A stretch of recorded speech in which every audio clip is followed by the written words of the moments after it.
रोज रोज सत्संग में आते रही, सद्गुरु दर्शन पाते रही। नाम भजहु यहि दहिया में, सतनाम भजहु यहि दहिया में, सतनाम भजहु यहि दहिया में, सतनाम भजहु यहि दहिया में। हो तन दिए साहेब माटी के बर्तन माई, हो तन दिए साहेब माटी के बर्तन हो तन दिए साहेब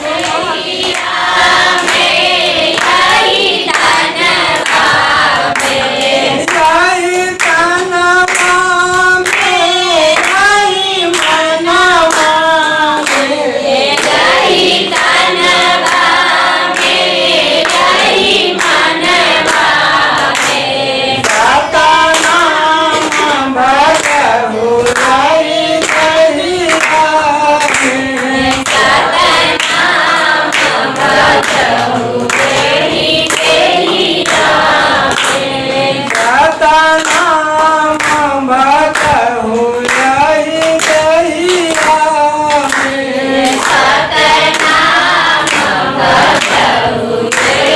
दहिया में, हो तन दिए साहेब धारायल जाकर, हो तन दिए साहेब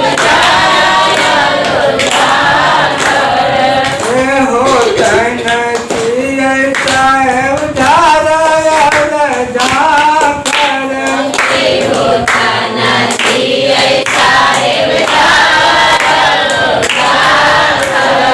पवन बहत उड़ जाई,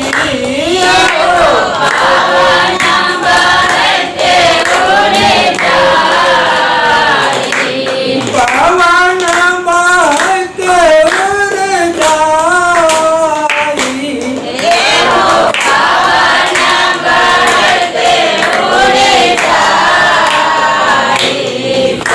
सतनाम भजहु यहि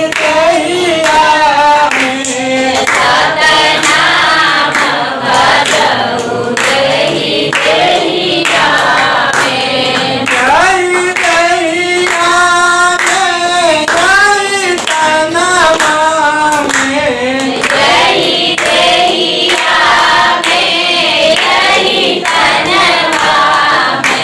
यहि तनवा में, यहि मनवा में,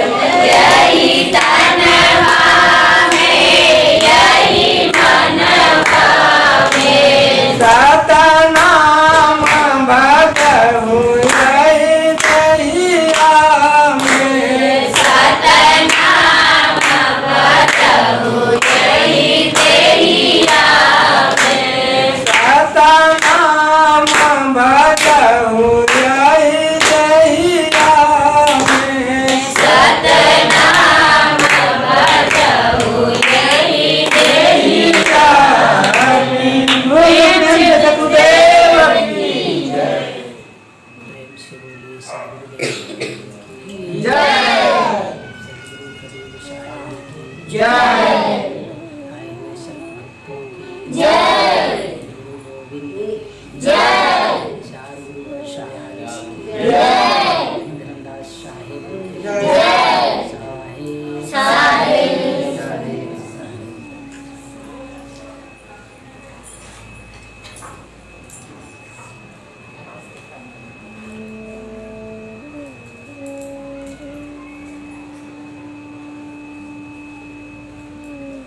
इस संसार में सभी मनुष्य भक्ति करता है और भक्ति इसलिए करता है कि उसका जीवन का उद्धार हो। और जीवन के उद्धार के लिए वह भगवान का नाम का स्मरण करना चाहता है। आप सब लोग भी करते हैं और बड़े बड़े विद्वान सब बता कर गए हैं कि इस कलिकाल में भगवान मिलते उलते नहीं, सिर्फ भगवान का नाम ही लेना चाहिए, उसका नाम सुमिरन करते रहना चाहिए। इसी से जीव का उद्धार है। और आप लोग ऐसा समझते होंगे कि साहब शायद अपने मन से कह रहे हैं, तो नहीं, मैं अपने मन से नहीं कह रहा हूँ, मैं यह आपकी शास्त्रों की बात कर रहा हूँ, जो कि रामायण में गोस्वामी जी लिखे हैं कि कलयुग केवल नाम अठारा, सुमिरि सुमिरि नर उतरहु पारा। तो यह प्रश्न आता है कि आखिर कलयुग में जो नाम आधार बताया गया कि कलयुग में सिर्फ भगवान का नाम ही एक आधार है, जिसका सुमिरन कर करके यह जीवात्मा अपने निज घर लौट सकती है। इसके अलावा और कोई उपाय नहीं। तो इस संसार में नाम कौन देता है? आखिर वह परमात्मा का नाम क्या है? आप लोग भी सुमिरते होंगे। अब यहाँ तो यही नाम हो रहे हैं कि राम कहिए, कृष्ण कहिए, बुद्ध कहिए, महावीर कहिए, गणेश कहिए, शंकर जी कहिए। नहीं कुछ समझ में आ रहा तो छठी मैया का पूजा कर लीजिए, वो भी नहीं समझ में आ रहा तो नवरात्रि करिए, एकादशी करिए, द्वादशी करिए, शुक्रवार को तुलसी जी को भूख लीजिए। नहीं आ रहा कुछ भी तो अमावस्या पूर्णिमा भूखते रहिए। भाई सब लोग कुछ न कुछ उपाय कर रहा है कि मैं भगवान का किसी विधि नाम लूँ। और कई प्रकार से वो उपासना व्रत स्त्रियाँ तो काफ़ी करते रहती हैं, है ना। उनको नहीं कुछ सूझता है तो हमारे यहाँ तो क्या कहते हैं, ज्योतिया हमारे यहाँ लोग भुगता है। छोटे छोटे ज्योतिया भी समय आता है तो लोग पहन लेते हैं। इनके जितने बेटे रहते हैं उतने छोटे छोटे सोने के चांदी की ज्योतिया बना लेती हैं और पहन लेती हैं। और ज्योतिया का व्रत रखती है। और ज्योतिया का व्रत रख के मालूम है क्या करती है, एक गढ़ी पोखरा है, उसमें पता नहीं क्या क्या लोग करते हैं, तो उसमें जाकर नहाती है। और बहुत दूर पेड़ पर जो उनको दिखाई नहीं पड़ता है उधर, और किसी ने कह दिया कि उधर ही एक चिल्होर माँ बैठी है, तो उनसे कहती है उधर देख करके शाम को संध्या काली कि हे चिल्होर माता जाना और भगवान से कहना, अपने बेटे का नाम लेती है, बोलते कि फलाने का जो भी नाम हो, नाम लेकर कहते कि उसकी माँ खर ज्योतिया भूखी है, मेरे बच्चे को सही सलामत रखना। तो इस संसार में तरह तरह के मन में इनके भाव उत्पन्न होते हैं कि हम इस प्रकार से भक्ति करें, जो कि एक तरह से देखा जाए तो व्यक्ति के अंदर भाव भी है, लेकिन इसमें आडंबर और पाखंड भी है। हम सबसे पहले यही नहीं जान पाते हैं कि इस संसार में वह भगवान का नाम क्या है। भगवान का तो नाम कोई एक ही हो सकता, और गोस्वामी जी भी कहते हैं कि कलयुग केवल नाम आधारा। ये बातें नहीं कहते हैं गोस्वामी जी कि कलयुग केवल राम आधारा, राम को आधार नहीं मानते हैं, ऐसा नहीं कहा है गोस्वामी जी ने कि आप राम राम सुमिरते रहिए नैया पार हो जाएगा, ऐसा नहीं। बल्कि दूसरे पंक्ति में यह कहते हैं कि कब लग करहूँ राम बड़ाई, यह राम की महिमा हम कब तक गाते रहें। राम न सकहीं नाम गुण गाई। जो भगवान, जिसे भगवान राम इस संसार में कहा गया, जो दशरथ के यहाँ जन्म लिए, तो कहते हैं कि इस राम की महिमा हम कब तक गाते रहें। यह राम भी उस नाम की महिमा नहीं गा सके। भाई वह नाम क्या है? आखिर वह नाम कौन सा है जिस नाम की महिमा सभी देवी देवता ऋषि मनीषी सभी गाते रहे? वह कौन सा नाम है कि जिस नाम को जान लेने से सभी वह परमात्मा लोक के जाने के योग्य हो जाते हैं? तो यह नाम की खोज हमें करनी चाहिए। और यह नाम कहाँ मिलता है? तो कहते हैं गुरुओं से मिलता है। अब गुरु लोग भी बहुत प्रकार के नाम दे देते हैं, क्योंकि इस संसार में अगर किसी का नाम है तो नाम किसका पड़ा है जी? नाम किसका है? आप सभी लोगों का नाम है। इसमें किसी का दुर्गानंद नाम है, शंकर नाम है ना, श्रीकांत नाम है, मिथिलेश है, वो उधर है, क्या नाम है भैया, उनका भी कुछ नाम है, गाड़ी चलाने वाले को, सबका सभी का नाम है यहाँ पर। रिंकी, टिंकी, बिंकी, चिंकी, सबका नाम है यहाँ पर। तो ये नाम किसका पड़ा है? शरीर का पड़ा है ना। यहाँ पर जो नाम पड़ा है वह शरीर का है। यह आत्मा परमात्मा का नाम नहीं है। क्योंकि जो भी तुम नाम लेते हो, तो जब बच्चा जन्म लेता तो उसका कोई नाम तो नहीं होता, लेकिन जब जन्म लेता है तब उसका नामकरण होता है। किसी विशेष लोग को बुला करके व्यक्ति नामकरण करता है, उसके पहले तो नाम नहीं होता है। इसलिए सदगुरु कबीर साहब भी कहते हैं कि देही नामो सभी गोहरावे, नाम विदेह बिरले कोई पावे। कहते हैं कि शरीर का नाम तो सब यहाँ पर जप रहे हैं। तुम भी जाते हो राम राम, हनुमान हनुमान, गणेश गणेश, शंकर शंकर, है ना, अल्लाह अल्लाह, कितने लोग अल्लाह है, मोहम्मद का ही नाम ले लेते, कोनो पीर फकीर रहते उन्हीं का नाम ले लेते हैं। लेकिन परमात्मा का वह नाम क्या है?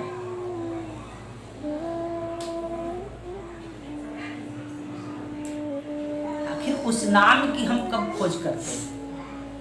क्योंकि जब तक वह नाम मुझे नहीं मिलता, जब तक वह नाम की मुलाकात नहीं होती, तब तक वह परमात्मा की मुलाकात मेरी नहीं होती। क्योंकि सबसे पहले मैंने बताया कि देही नाम सभी गौरावे, नाम विदेह बिरले कोई पावे। तो इसका मतलब है कि जो भी हम जपते हैं वह क्या है जी? शरीर का नाम है। क्योंकि आप जो कुछ भी कहोगे, तो अगर शंकर जी कहोगे या कबीर साहब भी कहोगे तो उनका रूप प्रकट होगा। इसका मतलब है कि कबीर भी किसी शरीर का नाम है ना, कि किसी और चीज का नाम है? हर चीज शरीर का नाम है। और नाम है तो रूप है। अगर हम किसी का नाम लेते हैं तो उसका रूप भी है, आकार है। चाहे जो नाम लो, धरती आकाश पताल, तो उसका रूप रेखा बना हुआ है। तो तुम जिसका भी नाम का गुहार करते हो तो कहते हो कि नाम है तो रूप है। और रूप है, अगर किसी व्यक्ति का रूप आकार बना है, चाहे जड़ हो या चेतना हो, उसमें वो सभी का नाश है। आप हिलते डोलते बोलते हो, आपके अंदर चेतना है, जीव है। लेकिन जीवात्मा जब चली जाती तो ये क्या होता है? ये जड़ ही है। अब यहाँ पर जड़ वस्तुएं भी जितनी है, इसका भी नाश होता। तो सभी चीज तो नाश ही यहाँ पर होने वाला है। तो वह परमात्मा जो अविनाशी है, उसका नाम क्या है? इसके लिए हम गुरु के पास जाते हैं कि बिना गुरु के पास गए व्यक्ति कभी नहीं जान सकता कि आखिर वह परमात्मा का नाम क्या है।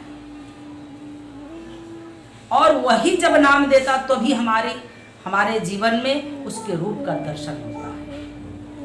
साहब भी कहते हैं कि नाम मिलावे रूप को, जो जन खोजी हो। तो हमें सबसे पहले अपने जीवन में क्या बनना चाहिए? खोजी बनना चाहिए। जब हम खोजी बनते हैं तभी हमें नाम मिलता है। क्योंकि यहाँ पर बहुत सारे गुरु हैं, वो नाम ही देते हैं। और नाम यहाँ पर बहुत प्रकार के नाम दिए जाते हैं। कोई बोल देता है कि ओम कहो, कोई बोल देता है कि राम कहो, कोई बोल देता है कि कृष्ण ही कृष्ण जपते रहो, यही पार लग जाएगा। कोई कह देता हरे कृष्ण कहो, 4 अक्षर का मंत्र देता है सीताराम कहो, 5 अक्षर का नाम है हरे कृष्ण।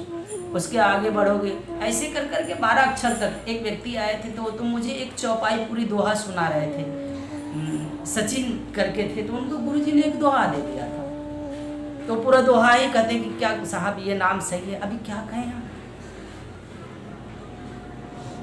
सब तरह तरह के नाम जप रहे हैं। और ये नाम क्या है? साहब भी कहते हैं कि जा ही शब्द से राम कृष्ण भय सोई शब्द मिली थी। तो ये कौन सा नाम है? क्योंकि कबीर साहब तो ये बातें कहते हैं कि नाम अनाम, जो नाम है वो अनाम रूपी है, अनंत रहत है, दूजा तत्व न कोई, कहे कबीर सुनहो संतो, हटक मरियो मत कोई। कहते कि नाम है तो वो तो अनाम रूपी है। क्यों? क्योंकि जो कुछ तुम मुंह से पुकार रहे हो इसमें परमात्मा का नाम नहीं आता। तुम चाहे जो कुछ भी बोल रहे हो, जो शास्त्रों में पढ़ रहे हो, तुम 4 वेद 18 पुराण 6 शास्त्र पढ़ करके रख लो, लेकिन उसमें परमात्मा का नाम नहीं लिखा जा सकता। इसलिए तो सदगुरु कबीर साहब कहते हैं कि 7 समुद्र की मसी करो, लेखन सब बन राय, धरती सब कागज करो, हरि गुण लिखा न जाए। क्योंकि वो इतने उसके अंदर गुण लक्षण है कि उसको किसी शब्दों से पुकारा नहीं जा सकता। हम किसी भी शब्द से उसकी उच्चारण नहीं कर सकते और ना ही उससे संबोधित करते, लेकिन फिर भी इस संसार में हम देवता, भगवान ऐसे शब्दों का लोगों को क्या कहते हैं, इस शब्द से हम उसकी पुकार करने लगते हैं। क्यों? क्योंकि उसके कुछ ऐसे कर्म बन जाते हैं। तो कर्मों के कारण जो हमारी कोई रक्षा करता है, वो हमारी हिफाजत करने लगता है, तो अंग रक्षक तो होता ही है, लेकिन मैं उसको जब अपनी सब कुछ सौंप देता हूँ कि तू ही मेरी माई बाप, तो उसको भगवान की दर्जा दी जाती है। अपने जीवन को जहाँ समर्पित व्यक्ति कर देता है तो उसके लिए वो भगवान की तरह कार्य करता है। लेकिन उस भगवान के नाम क्या है जो अखिल ब्रह्मांड की रचना किया, जो ये पृथ्वी को बनाया, आकाश को बनाया, चंद्र तारे को बनाया, सुंदर समुद्र बनाया और ऐसे सुंदर मनुष्यों की रचना किया, वो आखिर कौन है? उसका नाम क्या है? हम परमात्मा परमात्मा कहते हैं, लेकिन वो है कैसा, कहाँ है, कहाँ रहता, कैसा दिखता? कभी हमने खोज किया? और इसके लिए कहीं दूर कबीर साहब ने नहीं भेजा। सबसे पहले तो कहते हैं कि आप गुरु के पास जाओ। तो जब तक आप गुरु के पास जाते हो तो गुरु नाम देता। अब नाम ले लिए तो हम क्या करते हैं, गुरु तो उपाय बता दिया, तो नाम पहले दिया तो किस चीज़ का दिया? सबसे पहले ये बातें होती है कि हमको किसी देवी देवता का दिया, माया में नाम दिया, छाया में नाम दिया, किसी जड़ का नाम दिया, या किसी आत्मा का नाम दिया, चेतना का नाम दिया, चैतन्य का नाम दिया, ब्रह्म का नाम दिया। किस चीज का मुझे नाम दिया? जो गुरु ने दिया वह क्या दिया? कभी हम उस नाम पर विचार नहीं करते, बस हम ये मान लेते हैं कि गुरु ने हमारा नाम दे दिया। अच्छा, दे दिया तो भी हम वो नहीं करते, हम टाला टाली में हम सब दिन रहते हैं, आज नहीं कल, कल नहीं परसों। जो दे दिया अगर तुम वो भी करने लगो तो भी तुम्हें कभी न कभी एक मंजिल मुकाम मिल जाता है। देखते हैं, कोई ज़रूरी नहीं होता कि बहुत बड़ा डॉक्टर रहता है वहीं जा कर के बीमारी ठीक होती है। अगर छोट मोट बीमारी रहती ना तो गलियों के डॉक्टर भी उसे ठीक कभी कभी कर देते हैं, है ना। लेकिन अगर विशेष बीमारी होती तो बड़े डॉक्टर, और बड़े डॉक्टर को जब तक पूरी बीमारी पकड़ में नहीं आती तब तक तुम्हारी दवा भी नहीं चलाता। तुम्हारे भले ही रोग बढ़ते रहे, लेकिन जब तक पकड़ में नहीं आती तब तक दवा नहीं चलाता। लेकिन छोटे मोटे जो डॉक्टर होते हैं तो फिर वो प्रतीक्षा नहीं करते, फटाक से एंटीबायोटिक कहते हैं, एंटीबायोटिक लगा दे, इसका काम चल जाएगा। तो सबसे बड़ी बात होती है कि नाम क्या है, और हमें अपने जीवन में नाम की खोज करनी चाहिए। और कबीर साहब कहते हैं कि जो नाम है वह अनाम है, क्योंकि अगर कोई भी नाम मिलता है तो हमें अक्षरों के अंतर्गत मिलता है। इसलिए साहब कहते हैं कि तंत्र मंत्र कले माँ जो कहिया, बिन बावन के कैसे लहिया। 52 अक्षर के अंतर्गत ही किसी भी पढ़ाई को आप पढ़ते हो तो स्वर और व्यंजन, यानी अंग्रेजी में कहते हैं कॉन्सोनेंट और वावेल, तो स्वर और व्यंजन जो होते हैं तो इनको जोड़ करके व्यक्ति तंत्र मंत्र, कोई भी तंत्र मंत्र बनाता है तो इनको जोड़ करके बनाता है। तो जो कुछ भी हम पढ़ते हैं तो वो 52 अक्षर के अंतर्गत आता। इसलिए कहते हैं कि चारों वेद 52 उपजाई, छवो शास्त्र 52 निरमाई, पुराण 18 भागवत गीता, बिन 52 के करता कीता। ये सभी कुछ 52 अक्षर के अंतर्गत ही लिखे गए। तो इसमें परमात्मा का नाम कहां से आता? अभी तक तो लोग शास्त्रों को उघार उघार के उंगली दिखाकर देखो, इधर भगवान का नाम है, उधर भगवान का नाम है, इधर भगवान का नाम है। भगवान का वह परमात्मा का नाम क्या है? ऐसे कहोगे कि भगवान नारायण, तो नारायण सभी नर है, सभी मनुष्य यहाँ नारायण ही है, उसमें शंका नहीं। क्योंकि गोस्वामी जी भी ये बातें कहे हैं कि सिया राम मैं सब जग जान। जितने पुरुष हैं सभी राम है, जितनी स्त्रियां सभी सीता है। और इस बात को कबीर साहब भी कहते हैं कि नर नारायण रूप है तू मत समझू दे। तुम सिर्फ शरीर ही नहीं, शरीर के अलावा भी कुछ हो। तुम थोड़ा सा भीतर जाओगे तो तुम्हें पता चलता कि मेरे भीतर एक मन भी है ना। तुम और भीतर जाओगे, तुम्हारे अंदर इच्छाएं भी है ना। और भीतर समझोगे तो थोड़ा और समझने की प्रयत्न करोगे तो तुम्हें पता चलेगा कि इस शरीर के भीतर मेरा क्रोध भी है, लोभ भी है, मोह भी है, प्रेम भी है, द्वेष भी है। ये सब तुम्हारे भीतर ही हो रहे हैं। तुम जब अपने भीतर आओगे तब तुम्हें पता चलता। लेकिन तुम भी करते हो, कहते हो कि मैंने किया। नहीं, तुम करते नहीं, वो होता है ऑटोमेटिक, वही रहा। तुमको लगता है कि तुमने किया।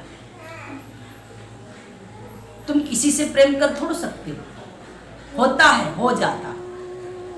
अब तुम जिसे चाहोगे उससे थोड़ा तुम प्रेम कर बैठते हो। चाहकर प्रेम नहीं, लेकिन आजकल लोग चाहकर प्रेम करता है, इसलिए वो प्रेम पक्का नहीं होता। अक्सर धोखे में पड़ जाता है वो प्रेम। जो चाहकर की जाती वो प्रेम पक्का नहीं होता। देखते हो, धोखे में हमारा काम हो गया, बात बन गई तो वो अपने रास्ते निकल लेते।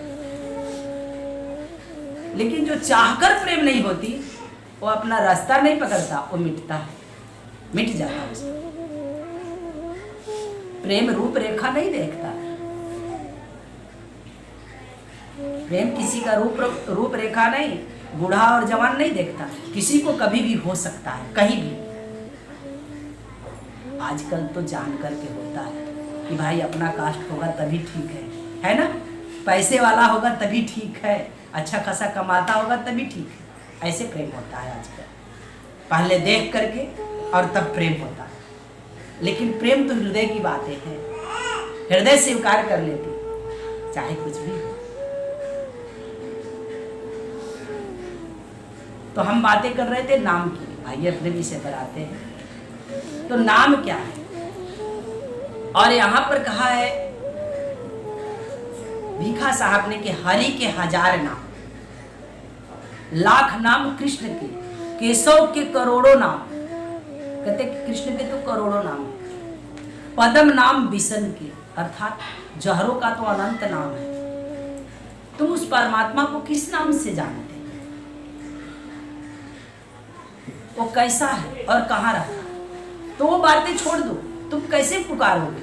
अगर मैं आपको कहूंगा किसी का नाम लूंगा तो यहाँ पर फटाक करके वो व्यक्ति मेरी तरफ ताकेगा कि नहीं? ताकता है ना। अगर उसका नाम आप पुकार करते हो तो ताकेगा। लेकिन अगर हम नाम अगर गलत पुकार रहे हैं और बुला रहे हैं, मुझे बुलाना है श्रीकांत को, और मैं शंकर शंकर कहकर घुराऊं, तो श्रीकांत मेरी तरफ नहीं ताकेगा। कौन देखेगा? शंकर देखेगा। इस सबसे बड़ी बात है। इसलिए जिसे तुम पुकार करोगे वही देखेगा। लेकिन तुम्हारे आंतरिक इच्छा क्या थी कि मैं श्रीकांत, जिस व्यक्ति की निशाना मेरा कहीं और है लेकिन नाम में गड़बड़ी है, तो आप बोलोगे कि नहीं ये व्यक्ति नहीं वो व्यक्ति, तो लोग क्या कहेंगे कि नहीं ये जिसको तुम ये देख रहे हैं तो इन्हीं का नाम शंकर है, शंकर इन्हीं का नाम है। श्रीकांत उनका तो नाम कुछ और है, श्रीकांत है। बोले क्या बात कर रहे हैं, हम तो जानते थे वही शंकर। तो नाम भी ठीक हो और रूप भी ठीक हो, केंद्र भी सही हो और स्थान भी ठीक हो, मेरा चलने का मार्ग भी ठीक हो, और गंतव्य भी मेरा ठीक हो, तब हमें मंजिल मिलती है।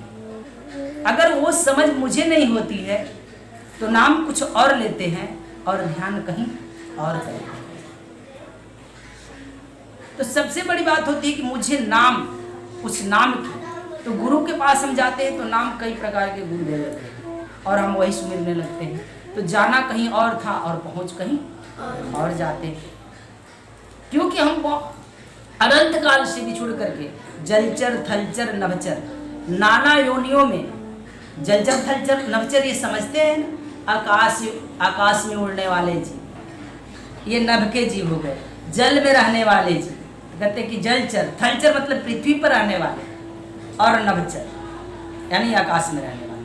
तो कहते कि जलचर थलचर नभचर यानी नाना योनियों में मेरा जन्म हुआ, और उसमें पता नहीं कि 84 लाख योनि में कई बार कीट पतंगे बहुत प्रकार के मेरा जन्म होते गया, शरीर धारण करते रहे, नाना दुसह दुख को भोगा, और भोगते हुए ये बड़ी मुश्किल से ये मुझे मानव जीवन मिला। और इस जीवन को पा करके मुझे पुनः उस परमात्मा तक जाना है। अगर हम अब की बार नहीं पहुंचे उस परमात्मा के पास, तो सदगुरु कबीर साहब कहते कि अब की पासा ना पड़े तो फिर 84 जाए, और ये 84 लाख योनि 350 करोड़ वर्षों की होती है। अब तुम 70 साल जीवन जीने में कितने घबराते हो? बेटों से परेशान, पुत्री से परेशान, पत्नी से परेशान, पति से परेशान, पैसे नहीं उससे भी परेशान, परेशानियां तुम झेलते रहते हो सुबह से लेकर शाम। ये श्रेष्ठ जीवन पा करके, मानव रूपी जीवन पा करके, विवेकशील जीवन पा करके, देव दुर्लभ जीवन पा करके अगर इतने कष्ट तुम्हें महसूस हो रहे हैं, तो पशुवत और कीट पतंगे और पशु पक्षी और अंडज पिंडज योनियों में जा करके तुम्हें कितने कष्ट होते होंगे। वहां फिर किसको तुम दुखड़ा सुनाते होगे और कौन सा उपाय करते होगे? है ना? अभी यहाँ है, ठंडी लगी तो जैकेट खरीद लोगे, अपने पास नहीं पैसा तो बगल वाले से मांग लोगे, है ना, कि भाई जुगाड़ कर दे कुछ दिन के बाद। लेकिन एक पशु हो बाहर ठंडे में हो तो उसको किसको पड़े? एक जानवर हो तो किसको पड़े?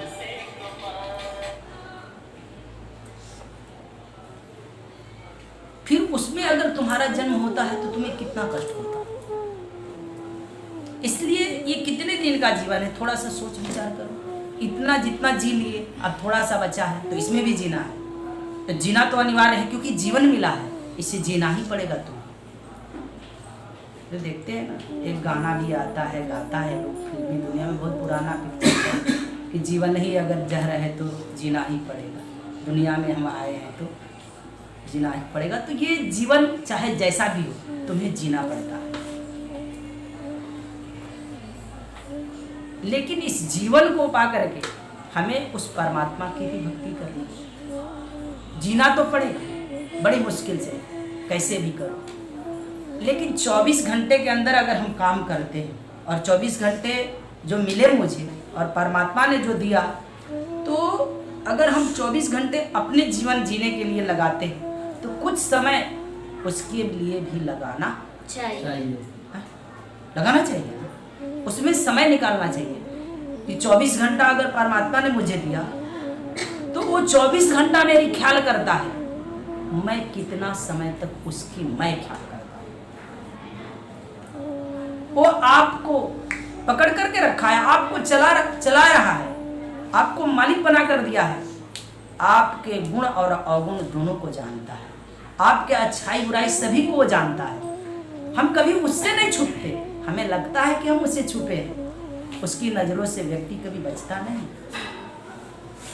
उससे कैसे बचने की उपाय? वो हर आंखों में समाया है, तो इसका मतलब कि मेरे भी आंखों में समाया है ना, हा? सभी आंखों में ना। जब नर नारायण है तो इसका मतलब है कि ये शरीर नर है, नर का है, तो नारायण ही आया है इसमें। और जो भी मैं कर्म करता, अच्छे बुरे, वो सबका लेखा रखता है और मेरे हृदय में पड़ा रहता। बाहर से जबरदस्ती तुम अपने को छुपाते हो, लेकिन भीतर से कैसे छुपते हो? छुपते हो? अपने से छुपते हो? अपने से छुपने का व्यक्ति का क्या उपाय? नहीं छुपते हो। तो इसलिए हमारे जीवन के ऐसे कर्म भी होने चाहिए। और ये जो भी तुम्हारे भीतर आता है, काम, क्रोध, लोभ, मोह, ये शरीर के स्वभाव है। क्योंकि तुम अन्न खाते हो तो अन्न खाओगे तो तुम्हारे अंदर काम आएंगे, क्रोध भी आएंगे, लोभ भी आएंगे, मोह भी आएंगे, है ना, ईर्ष्या, द्वेष, द्वंद्व सभी आएंगे। क्योंकि प्राकृतिक में ये सब कुछ बद्ध है और प्राकृतिक है, सो पंच महाभूत है और पंच महाभूत से ये शरीर तुम्हारा निर्मित है। इसको होना ही अनिवार्य है, जरूरी है, ये रहना ही चाहिए। लेकिन हमें अपनी समझ से चलना पड़ता है कि किसका कितना उपयोग करना चाहिए। अगर हमारे घर में बहुत अच्छे अच्छे सुंदर भोजन बन गए तो मैं अगर खूब नटई तक खा लूं तो मेरा स्वास्थ्य ठीक रहेगा कि मैं बीमार पड़ूंगा। जो अच्छा भोजन बना था तो खा लेना तो चाहिए ना, अच्छा बना था तो, कि नहीं खाना चाहिए? हम कुछ ऐसा ही करते हैं, जब हमारी जुगाड़ बैठ जाती है तो कहते हैं कि अभी भारी पड़ गए तो इनको अगर झगड़ा भी हो गया तो बल भर मार ले। मौका का तलाश था, है ना, खाना मिल गया तो नटई तक खा ले, है ना? मौका मिल गया तो मौके की खोज थी मुझे। क्या क्या नहीं कर लेते हो तुम मौका मिलने पर, और फिर खूब खूब के कर लेते हो, कहते हो कि पता नहीं कल मिलेगा कि नहीं। तुम्हें धन भी कमाने का अवसर मिल जाए ना तो तुम इतना ना रुपया हड़प करके बैठोगे कि फिर इसका बोलोगे कि कई पीढ़ी मेरी खाते रहे ना, खत्म ना हो। हर चीज का एक लिमिट है। तुम्हारे जीवन जीने के लिए कितना धन चाहिए तुम सोच सकते हो? तुम कितने धन का उपयोग करते हो? अधिक से अधिक तुम बैलेंस करने की उपाय करते हो। 4 घर बना लें, हैं, 2 बंगले बना लें, 1-2 पीढ़ियां आने वाली ठीक ठाक रहेगी, है ना? लेकिन तुम्हें क्या पता कि आने वाली पीढ़ियों में एक शराबी आ गया, एक जुआड़ी आ गया, एक झटके में तुम्हारा चला गया। तुम उपाय करते हो कि मैं ठीक कर रहा हूँ, लेकिन ये कोई जरूरी नहीं कि तुम्हारा उपाय ठीक ही ठीक है। इस विषय में भी कबीर साहब कहते हैं कि तुम अपने जीवन में आनंदमय जीवन जीना, जो आए वो जाने। कहते हैं कि पूत कपूत, तो धन क्यों संचय, धन क्यों रखना अगर कपूत हो तो? क्योंकि अगर धन रखोगे तो शराब पी लेगा, अय्यासी करेगा, जुआ खेलेगा, रंडीबाजी करेगा तो तुम्हारा धन खत्म कर देगा। अगर तुम सुबह शुभ कर्म किए रहोगे और वो समय का जो तुम धन इकट्ठा किए हो, अगर उस धन से अगर कुछ उल्टा कार्य करता है तो उस धन के कारण तुम भी नरक हो सकता है। इसलिए कहते हैं कि पूत कपूत, तो धन क्यों संचय, और पुत्र सपूत है, अगर अच्छा पुत्र है तो फिर धन को संचने की क्या जरूरत है, वो तो खुद कमा लेगा, तो उसकी फिक्र करने की भी इतनी जरूरत नहीं है। हमें रास्ता देना है, मैं नहीं कहा कि तुम छोड़ दो, पढ़ाओ लिखाओ मत, अच्छी रास्ता ना बनाओ, लेकिन इतनी फिक्र में भी अपने को गंवाना नहीं है, क्योंकि थोड़ी सी जिंदगी मिली है। यह जिंदगी जो है, यह जीवन है, ये मानव रूपी जीवन है, तो सिर्फ एक ही काम के लिए मिला है, अपने घर लौट जाने के लिए, उस परमात्मा द्वार तक पहुंच जाने के लिए, और यहाँ कुछ करने के लिए नहीं मिला है। तुम हर योनियों को देखना, तुमने मन भर खाया, मन भर भोगा, मन भर जिया, खूब लड़ा। पशु पक्षी भी लड़ते झगड़ते रहते हैं। पशु पक्षी भी देखो भोजन करते रहते हैं, उनको कोई कुछ कहने जाता है कि तुम भाई मंदिर में चलो, हैं, तुम मस्जिद में चलो, तुम गुरु बाबा आए हैं उधर बैठो, ऐसा कहते हैं?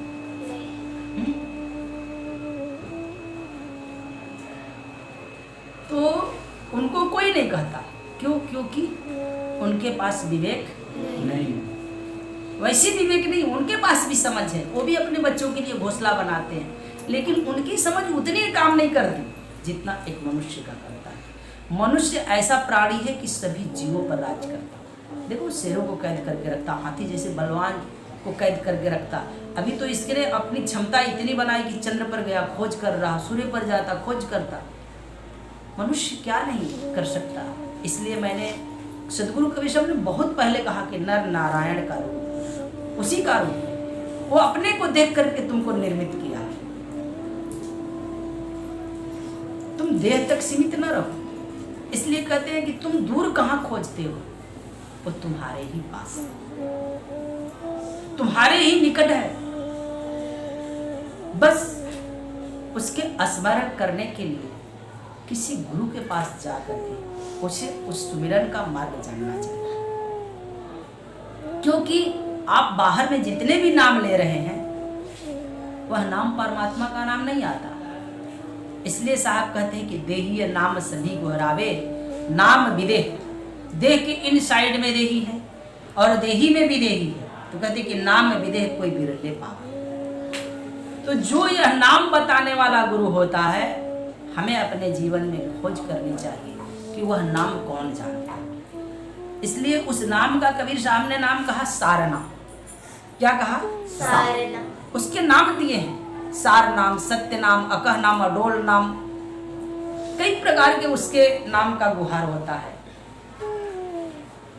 निह अक्षर कहा, अकह कहा।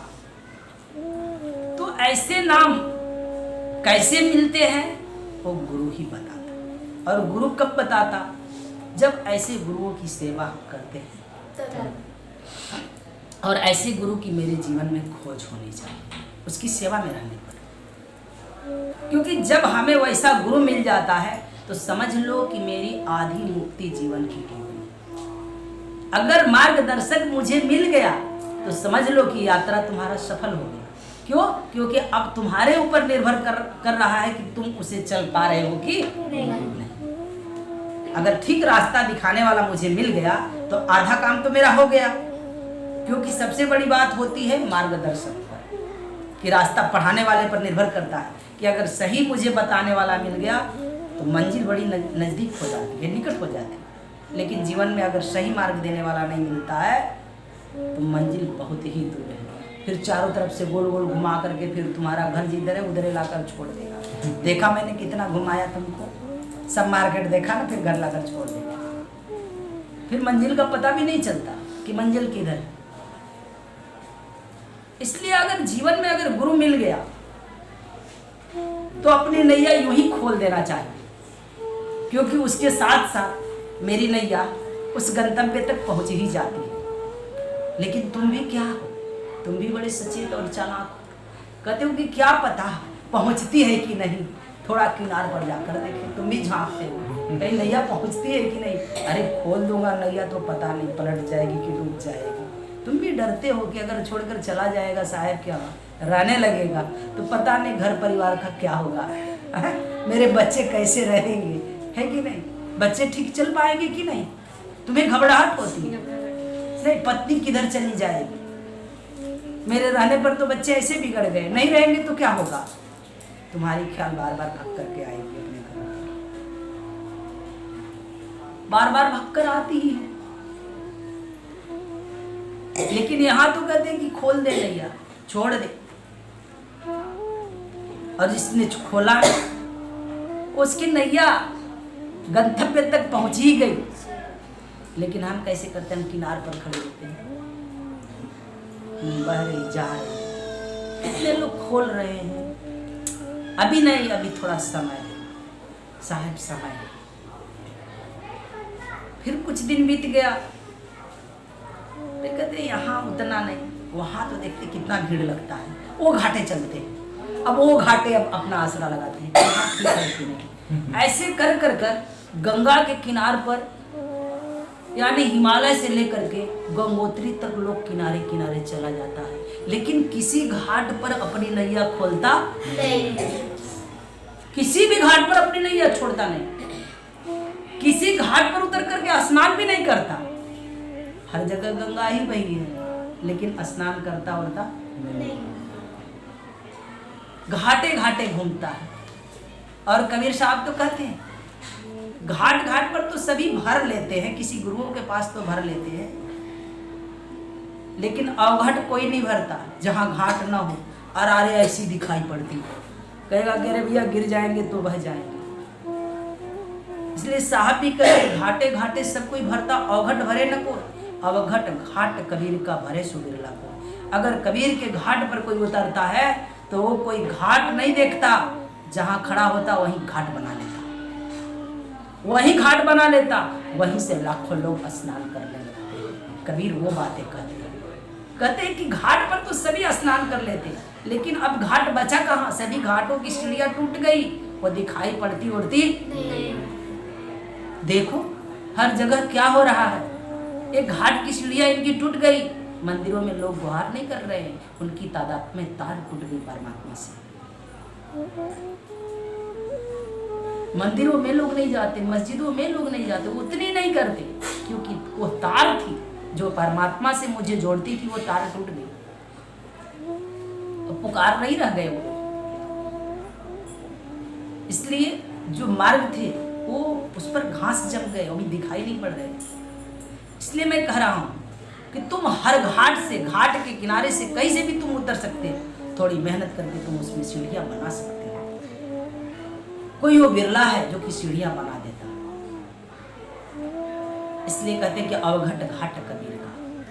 कबीर का तो अवघट घाट है, कहां भी कोई भी शब्द एक पकड़ लिया, वहीं से तुम उतर सकते हो, उसमें जहां से तुम उतरना चाहिए वो हर तरह से मार्ग दिए। कबीर का तो ज्ञान ऐसा है। और सार वस्तु तो सिर्फ गुरुओं के पास मिलता है, क्योंकि साहब कहते हैं कि सार शब्द कछु वस्तु अनूठी गुरु के हाट बिकाई जी, वह गुरुओं के बाजार में मिलते हैं। गुरु भी बाजार लगाता, उनके भी शब्दों के बौछार होते हैं, उनके यहाँ भी तरह तरह के लोग पूछने जाते हैं अपने जीवन के उद्धार के लिए। तो हमें भी अपने जीवन में नाम की खोज होगी, और नाम अगर मिल गया तो हमें क्या करना चाहिए? जब हीरा मिल गई तो उसको क्या करना चाहिए? रगड़ना चाहिए, घिसना चाहिए, और चमक आएगी। वस्तु मिल गई तो उसको वस्तु पाए करियो अभ्यासा, वस्तु मिल गई तो तुम अभ्यास में लगो।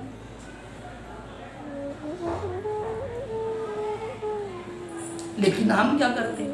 हम तो किनारे किनारे घूमते हैं। तुम भी कहते हो कि हम भी साहिबे से दीक्षा लिए, बड़का ज्ञानी मत अपने को समझो। अगर कोई साधक होगा और तुम साधना नहीं करते तो तुम भी कहते हो हम भी वहीं से लिए।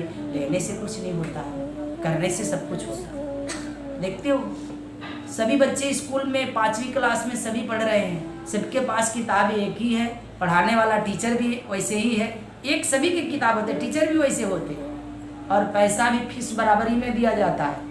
लेकिन पढ़ने वाला उसी स्कूल से वैसे ही पढ़ लिख करके कोई आगे निकल जाता और किसी को कुछ आता भी नहीं। कोई जज बन जाता, कोई कलेक्टर बन जाता, कोई पुलिस वाला बन जाता, और उसी में स्कूल से पढ़ पढ़ करके हमारे घर का एक बच्चा चोर बन गया है ना, क्या क्या बन जाता।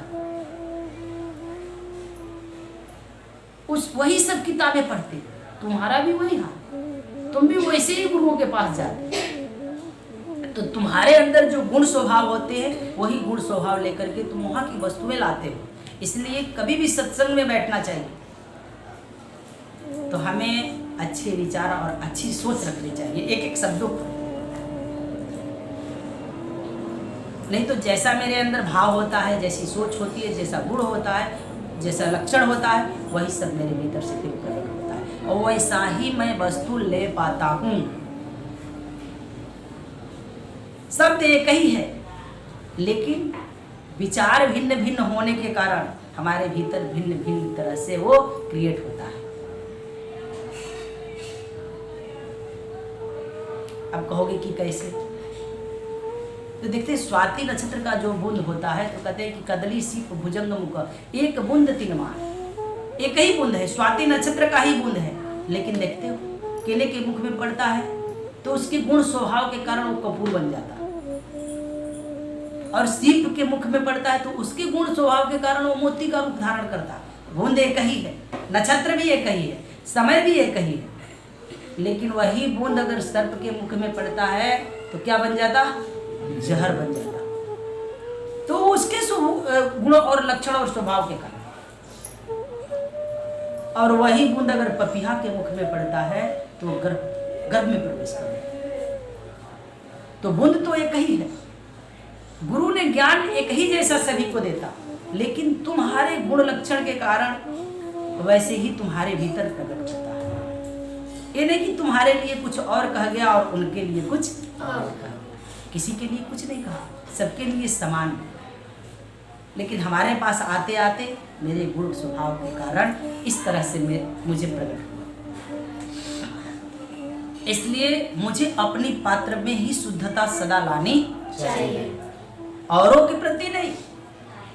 खुद में अगर ऐसा ला रहे हैं तो फिर हम उस मुकाम और मंजिल पहुंचने के योग्य बनते हैं। और मंजिल और मुकाम क्या है? तुम खुद के पास ही लौट जाना मंजिल मुकाम है, कहीं और जाना नहीं।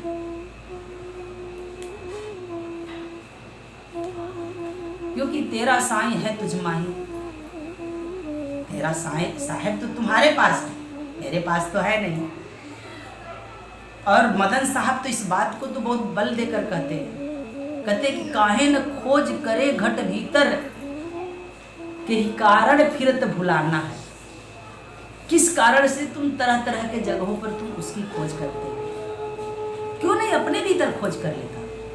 अति निकट है, क्योंकि तुम्हारे पास अभी आया है और इसे तुम जान सकते हो। इस समय है, अभी तुम स्वस्थ हो, उसकी खबर ले सकते हो। लेकिन हम ऐसा नहीं करते। अपने पास नहीं, औरों को देखने में मैं रस लेता। वहां पर भगवान की मूर्ति कैसा बनाया, तुम्हें कैसे बनाया? कभी झांका अपने पास, मुझे कैसे बनाया, इसमें कौन सी मशीन लगाया, कैसे ये श्वास चल रही है, किस ढंग से बनाया? आकाश को देखो, चंद्र तारे देखो, ये कैसे बनाया?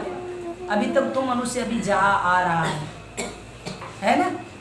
उसने कैसे कैसे सब बना दिया।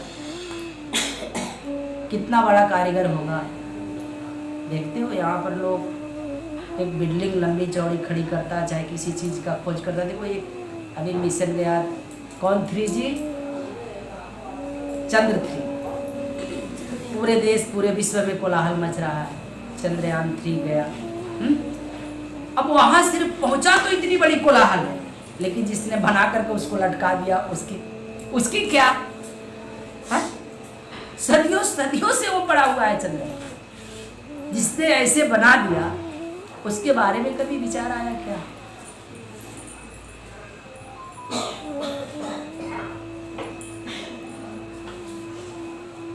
ये कैसे विचार आया कि तुम वो कैसा? और यहां तो लोग कहता कि अपने आप में क्या है, अपने आप में, अपने से हो रहा। कैसे अपने से? तुम खाना ना खाओ, देखो अपने से तुम्हारा पेट भरता है। अपने से कहाँ कुछ होता है? कहते प्राकृतिक अपने आप में होता है ना, यह भूल में भी मत रहना। क्योंकि कबीर साहब ने जिसे परमात्मा बताया वो बड़ी अनूठी बात है।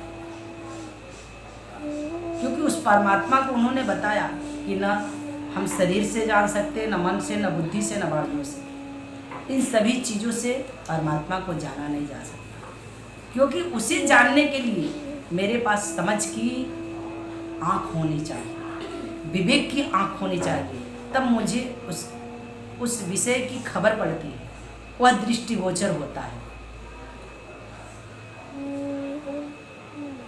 और तुम्हारे ही तन मन से उसकी खबर भी पड़ने लगती है जब तुम ऐसा बोलते हो। अब मिट्टी में पानी ठहराओगे तो नहीं रुकेगा, कि रुकेगा? नहीं रुकेगा ना। लेकिन जब हम एक घड़े का रूप आकार देते हैं, कोई कुम्हार दे सकता, सभी नहीं। जिनको यह कला मालूम है कि सब दे देगा, सब नहीं देता ना। तो जो ऐसी कला सीखा वह उसका रूप देता, और उसे ही खबर होता कि कितने धूप में इसको पकाना है और कितनी अग्नि में इसको पकाना है। तब उसमें तुम जल रख पाते हो बाद में, जब बनने के बाद। और तुम भी ढूंढने जाते हो तो भाई सुंदर मटका होना चाहिए। कितने बार ठोकते हो, है ना, ठोकते हो कि कहीं किधर से चूता तो नहीं, टेढ़ा मेढ़ा तो नहीं, सुंदर सभी खोजता। उसी तरह से परमात्मा का इसमें सुंदर कौन? जहां सुंदरता उसे दिखाई पड़ी, जिसके भीतर शुद्धता आई, जिसके हृदय खिले, वहीं वो उतर जाता। वह भी ढूंढ रहा, और जहां उतरता वहीं से उसकी सुगंधियां बहती। ये कोई जरूरी नहीं कि बड़े मंच पर बड़े महात्मा बैठे हैं, वहां पर उतरा है, वहां से सुगंधियां और प्राण बह रही, नहीं। एक गलियों में कोने में बैठे हुए व्यक्ति के अंदर भी उसके हृदय खिल सकते हैं, और वहां भी वो उतर सकता, और वहां से सुगंधियां फैल सकती।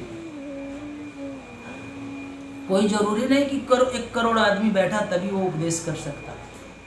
10-15 व्यक्ति भी बन गया ना उसके जीवन में, तो उसका जीवन धन्य हो गया। 15 को सिखाया तो 15 करोड़ को तैयार करेगा।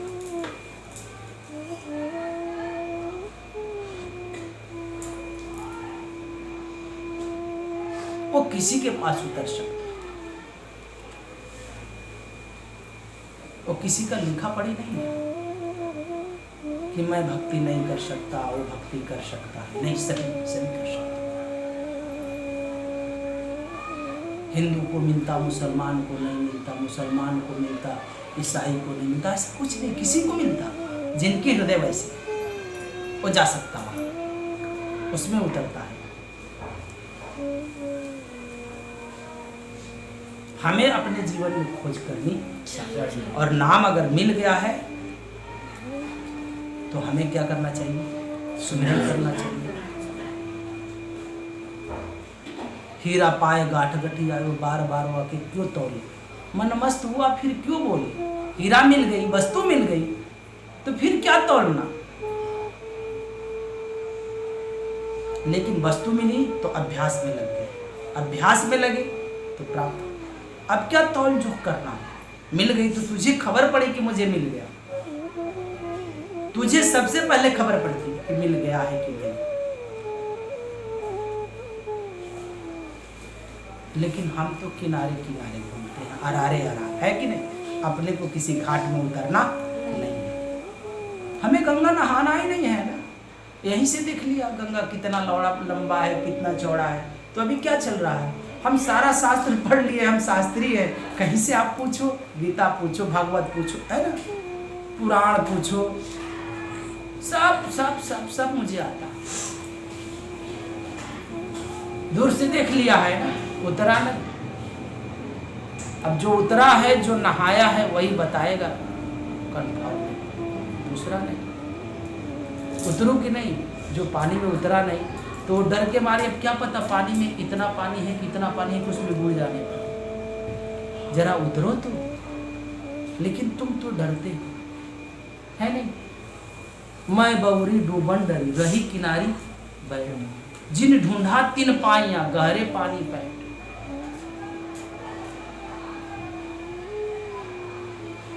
जो गहरे में गया, जो गोता लगाया, वही वस्तु पाया।